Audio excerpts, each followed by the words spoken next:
Berlokasi di Kampung Sawah, Rumpin, Bogor, Gunung Munara tidak seperti gunung pada umumnya dan mungkin lebih cocok dinamakan bukit karena ketinggian puncaknya hanyalah sekitar 30 meter di atas permukaan laut. Namun meski begitu, gunung ini ternyata menyimpan banyak misteri dan petilasan atau peninggalan sejarah. Mulai dari keberadaan petilasan Sikabayan, batu belah, istal kuda, dan sejumlah situs keramat lain yang syarat misteri. Kali ini yang menarik perhatian adalah di balik keindahan alamnya. Konon, Gunung Munara dipercaya oleh masyarakat sekitar sebagai tempat bertapanya Sikabayan, yakni tokoh cerita rakyat legenda Tanah Pasundan yang lucu tapi pemalas, namun Sohor memiliki banyak akal dan sangat cerdik. Meski masih simpang siur kebenarannya, jejak peninggalan sejarah Kabayan di Gunung Munara ditandai dengan keberadaan jejak telapak kaki kiri besar yang konon dipercaya masyarakat sekitar adalah telapak kaki si Kabayan. Mengapa ukuran jejak kaki ini dikatakan raksasa? Alasannya adalah karena memiliki panjang lebih dari 120 cm dan lebar 30 cm. Kalau misalnya itu memang sudah teridentifikasi Kabayan tinggal di sana, terus dari jejak kakinya kan bisa jejak kaki siapa aja. Kalau tidak bisa otentik itu kan kita susah percaya ya, kecuali memang di situ memang tempat tinggalnya dia. Terus ada masyarakat di situ yang memang tahu keberadaan Kabayan pada saat itu. Kalau misalnya kita mengukur kaki seseorang ya nggak bisa secara ini kayaknya dikira-kira ini kayaknya kaki Kabayan. Yang aku tahu Kabayan itu orangnya lucu, terus ngomong Sundanya teh meni Sunda pisan, dan yang tahu dia tuh cintanya tidak pernah diterima oleh keluarganya, orang tuanya Nyi Iteung, tapi Nyi Iteungnya cinta sama Kabayan. Pemalas mah ya kalau dicerita kalau di sinetronin atau didongengin memang seperti itu. Tapi kalau aku lihatnya ya Kabayan mah nya gitu pamalesan tapi nya lucu gitu udah bogohna kasih Iteung gitu. Yang ada tapak namanya tapak Kabayan gitu. Tapi kalau itunya mah nggak tahu jelas. Cuman kata orang dulu itu tapakannya Kabayan, namanya Kabayan. Kalau orangnya nggak ada yang tahu. Untuk sementara telapak kaki ya peninggalan yang terdapat di Gunung Munara yang secara umum kelihatan seperti telapak kaki memang belum diteliti secara intensif dan juga belum bisa dikaitkan dengan tokoh tertentu. Oleh karena itu ketika ada yang mengaitkannya dengan Kabayan ya memang sukar dikonfirmasi. Tetapi ini adalah upaya masyarakat untuk menjelaskan berbagai fenomena alam, dan ini patut ditindaklanjuti dalam penelitian-penelitian yang intensif yang bisa saja mengandung kebenaran yang akan segera terungkap. Mitos Gunung Munara selanjutnya yang tak kalah terkenal adalah petilasan Sultan Hasanuddin. Gunung ini dikenal menjadi tempat sang sultan pernah singgah karena terdapat goa gadokan kuda yang dipercaya merupakan tempat Sultan Hasanuddin mengikat kuda. Tak sampai di situ, ada pula jejak tongkat Sultan Hasanuddin yang kemudian menjadi tempat sakral dan banyak dijadikan tempat bertapa oleh beberapa santri dari berbagai pesantren. Bahkan ucapan selamat datang di gunung ini mengisyaratkan agar doa para pengunjung bisa terkabul. Mitos lain yang tak kalah fantastis dibandingkan mitos sebelumnya adalah Presiden pertama Indonesia Insinyur Soekarno pernah bertapa di salah satu gua di gunung ini. Alhasil untuk mengenang ada sebuah gua yang diberi nama Gua Soekarno karena putra Sang Fajar diyakini pernah bertapa di sini.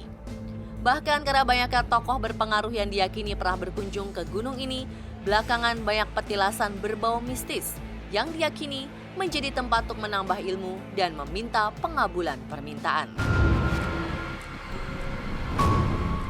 Indonesia ini kan kalau kita lihat sejarahnya memang tidak terlepas dari hal-hal yang berbau gaib. Sebelum agama masuk ke Indonesia kan kita menganut animisme dinamisme gitu.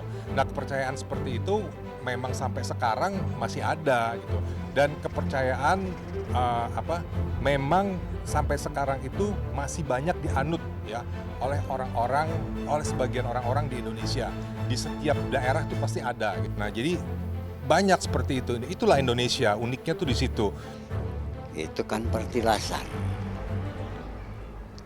orang Syekh Maulana Hasanuddin, pertilasan apanya Bung Karno. Ya udah lama, darinya juga ya memang itu tempat jarah karamat Gunung Munarah. Dari mana juga sampai ke sini pengen tahu karamat Gunung Munarah. Di Gunung Munara, Rumpin, disebut-sebut terdapat beberapa peninggalan sejarah. Misalnya petilasan Sultan Maulana Hasanuddin, lalu ada tempat pertapaan Bung Karno, lalu ada jejak kaki si Kabayan, istal kuda, dan lain sebagainya. Tetapi berdasarkan kajian literatur, belum terdapat penelitian ilmiah di daerah tersebut. Oleh karena itu, peninggalan-peninggalan tersebut lebih tepat dikategorikan sebagai cerita rakyat atau kisah masyarakat dalam memaknai bentuk-bentuk alam secara budaya di kawasan tersebut. Terlepas dari benar atau tidaknya mitos Gunung Munara, gunung ini memiliki keindahan yang mampu memanjakan mata. Bahkan suasana yang kental akan fenomena mistis menjadikan Gunung Munara sebagai tujuan wisata menarik. Namun bagaimana jika gunung ini dilihat dari kacamata batin? Sekedar ingin melihat masa lalu dan mengungkap fakta, tim selebritas yang bersama pakar retrokognisi Anggra Putri Tania mendatangi gunung yang terletak di Kecamatan Rumpin, Bogor ini. Assalamualaikum warahmatullahi wabarakatuh. Jumpa lagi dengan saya Anggra Putri Tania, dan kali ini saya sedang berada di Gunung Munara, Bogor. Dan di sini tuh banyak sekali ya tempat-tempat yang menarik, bahkan bisa dikatakan tempat ini banyak sekali arti spiritualnya. Di sini tuh ada beberapa tempat petilasan tokoh-tokoh, mulai dari situs Istal Kuda, terus Gua Pak Karno, dan juga yang lebih menariknya lagi adalah situs Gua Kabayan atau tempat petilasannya Kabayan. Yuk ikutin. Jadi pada abad ke-15 ya, tepatnya di tahun 1525, Sultan Hasanuddin itu sering sekali bolak-balik Cirebon, Banten. Dan setiap dari Cirebon mau pulang ke Banten tuh selalu singgah dulu ke Gunung Munara. Jadi Gunung Munara ini salah satunya tempat petilasan Sultan Maulana Hasanuddin, karena tempat beristirahatnya Sultan Maulana Hasanuddin di sini. Jadi di saat beliau itu menunggangi kuda ya, kuda putihnya itu yang selalu menemani ke sana kemari. Akhirnya disinilah tempat beristirahatannya sampai 41 hari. Jadi selama di sini tuh Sultan Maulana Hasanuddin di samping istirahat dia tuh mengolah jiwa dan raga. Makanya gunung ini disebut dengan Munara ya. Kenapa disebut Munara? Karena ada arti, yaitu tempat munajat untuk mengolah jiwa dan raga. Kalau untuk jejak tongkatnya sebenarnya itu dulu sempat ya ditancapkan langsung di Bukit Munara ini. Sempat ditancapkan di Bukit Munara untuk dijadikan kayak ciri gitu, untuk dijadikan ciri supaya anak cucunya atau keturunannya tuh tahu bahwa disinilah tempat petilasannya Sultan Maulana Hasanuddin di saat beliau itu benar-benar bermunajat kepada Allah untuk bisa menyelesaikan peperangan waktu zaman Belanda dan Portugis. Ya pemirsa, setelah dari situs yang pertama, petilasan Sultan Maulana Hasanuddin, kita akan beranjak langsung ke Gua Pak Soekarno. Yuk. Jadi di antara tumpukan bebatuan ya, karena memang Pak Soekarno itu masih ada keturunan ya, dari Prabu Siliwangi turun-temurun sampai akhirnya masih keturunan juga dari Syekh Maulana Hasanuddin. Jadi beliau itu mendapatkan ilapat untuk bisa menyelesaikan salah satu masalah yang cukup besar pada tahun 1920-an, dan akhirnya mendapatkan ilapat untuk bisa bertapa di sini selama 33 hari. Jadi di antara tumpukan bebatuan itu, disitulah Pak Soekarno sempat singgah dan dijadikan tempat bertapanya. Nah pemirsa, ada yang lebih menarik ya di 3 situs ini, karena di sini saya akan mengupas tuntas tentang jejak si Kabayan. Yuk pemirsa ikutin. Sohor sebagai legenda utama. Menariknya, konon Kabayan tak hanya meninggalkan jejak kakinya di Gunung Rumpin. Bahkan banyak pula yang percaya bahwa Kabayan juga sengaja meninggalkan bekas langkah tapak kaki kanannya di Cirebon. Benarkah demikian? Dan seperti apa faktanya? Sebenarnya kalau untuk asal-usul Kabayan ya, beliau mempunyai nama asli Asmawi. Dan beliau dilahirkan pada tahun 1880 dan mempunyai ayah yang bernama Kiai Haji Jumhari Abdul Hamid. Beliau adalah keturunan asli dari Bandung ya. Kenapa Kabayan bisa ada di Gunung Munara? Karena Kabayan itu mempunyai salah satu istri ya yang bernama Nyi Iteng. Itu nama terkenalnya. Itu adalah asli orang Bogor. Jadi Kabayan dari Bandung berangkat ke Bogor untuk bisa menikahi Nyi Iteng. Dan disitulah hidupnya Kabayan beserta istrinya dan juga mempunyai satu anak dari Nyi Iteng. Dan datangnya ke Gunung Munara ini didampingi dengan ayahandanya sebelum ayahandanya meninggal untuk bisa lebih mematangkan lagi ilmu sufinya. Jadi Kabayan itu di saat tinggal di Gunung Munara kurang lebih sampai 3 bulan didampingi oleh ayahandanya, diajari ilmu sufi atau tasawuf.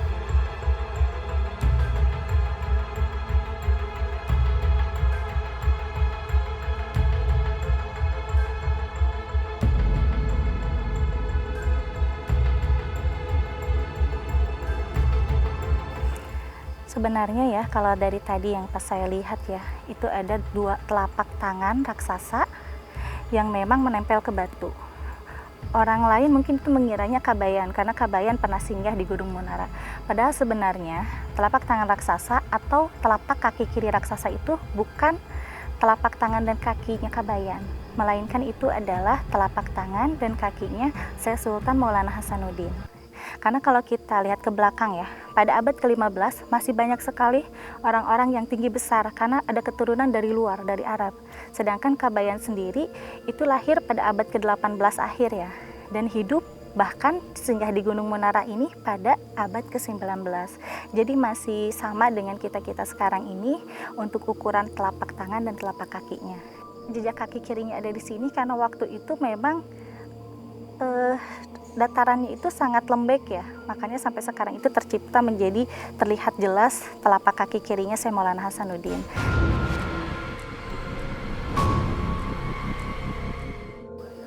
Kalau tempat petilasan Kabayan memang betul di Gunung Munara, karena selama 3 bulan beliau itu di atas bebatuan ya, mengolah jiwa dan raga untuk bisa menyucikan jiwa, menjernihkan akhlak dan juga membangun dohir dan batinnya. Diajari terus-menerus oleh Kiai Jumhari sampai akhirnya Kabayan itu berhasil dengan bisa tidak terpaku oleh hal-hal duniawi. Jadi beliau hidup dan matinya hanya untuk Allah, Allah dan Allah aja.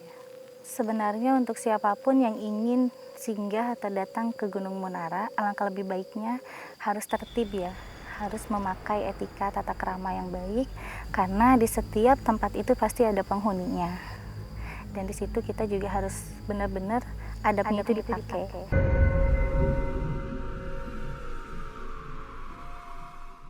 Sultan Maulana Hasanuddin memiliki peran penting menyebarkan agama Islam di wilayah Banten.